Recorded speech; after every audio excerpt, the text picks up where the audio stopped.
Brisbane City. The Active Transport Advisory Committee met last week in the CBD, and riding my bike is the best way to get there. Look at the view of the river and the distant sunset as I head home. It's just stunning.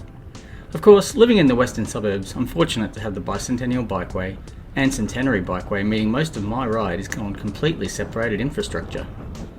And look at how many others are taking advantage of that. Over 4,000 cyclist trips are recorded on the Bicentennial Bikeway every single day. If you live in other parts of Brisbane, you aren't so lucky, which is why people like me volunteer our time to push for more investment in cycling infrastructure. But one thing's for sure, you're certainly better off than the people who are forced to drive.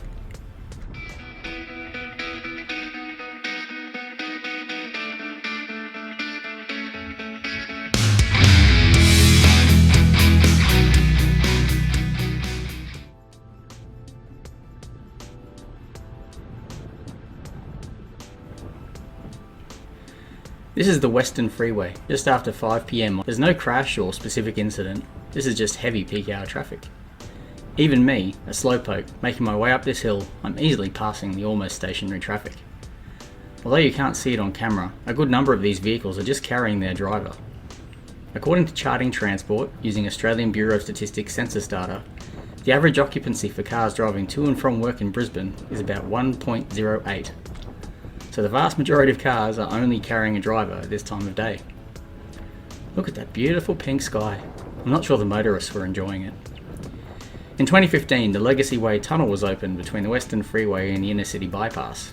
With it, the Western Freeway was widened to 6 lanes between Toowong and Moggill Road. It made evening congestion worse. Much worse. Governments call projects like this congestion busting, but they're actually congestion causing.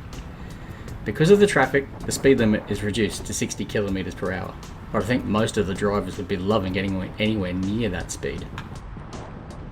More and more people are taking advantage of active transport alternatives. It was sitting in traffic like that, usually in a bus in my case, that made me think about cycling to work 10 years ago. Once I did, I never looked back. With Brisbane declared the hosts of the 2032 Olympics, we simply have to do whatever we can to shift as many people as possible out of the default mindset of driving from A to B, and considering walking, cycling, scooters and public transport. To achieve that, it's time to tilt the scales of investment away from traditional roads for cars and more in favour of active and public transport. Bikeways, footpaths, transitways, busways, rail, light rail.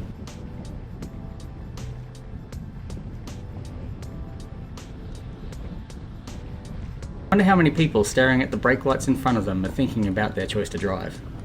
Maybe they think riding a bike is too physically demanding. There are alternatives to that now too. With e-scooters becoming increasingly popular, to the annoyance of some cyclists it must be said, but they'll get over it. I certainly don't hate cars, but I hate driving when it's busy. Life is better by bike.